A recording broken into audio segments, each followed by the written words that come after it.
ভালুকমাৰীৰ পৰা দলপুখুৰী যাবলগীয়া ৰাস্তা চাই লওক আপোনালোকৰ বিদ্যুৎ বিভাগৰ নাই কোনো কাণ সাৰ।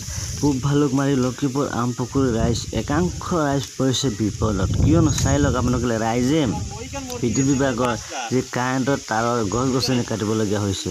এতিয়া হঠাৎ ৰাইজ বিপদত পৰিবলগীয়া হৈছে কিয়নো লংকা বিদ্যুৎ বিভাগৰ নাই কোনো কাণ সাৰ। কিয়নো ৰাইজ একাংশ ৰাইজ পৰিছে বিপদত। চাই লওক আপোনালোকে কাৰেণ্টৰ তাৰত কোনোফালে দেখা গৈছে গছ গছনি লাগিছে, কোনোফালে দেখা গৈছে বাঁহ লাগি আছে, কোনো ঠাইত দেখা গৈছে আকৌ কলগছ লাগি আছে। কিন্তু ইয়াত কোনো ধৰণৰ বিদ্যুতৰ তাৰত বহুতো গছ গছনি লাগি আছে। এতিয়ালৈকে কোনো ধৰণৰ বিদ্যুৎ বিভাগৰ মানুহ বা কৰ্মী ইয়াতো এদিনো আহি চাই পোৱা নাই বা চাবলৈ অহা নাই।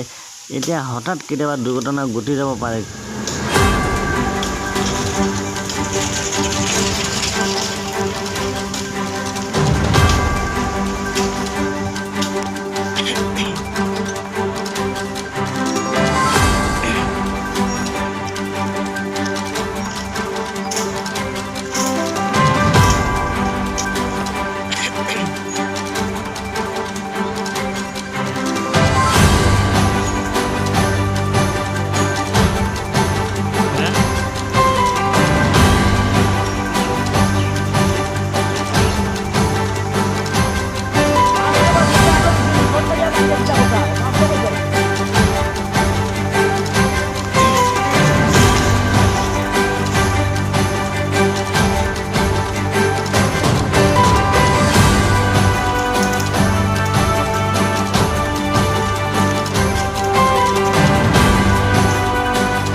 সুৰছে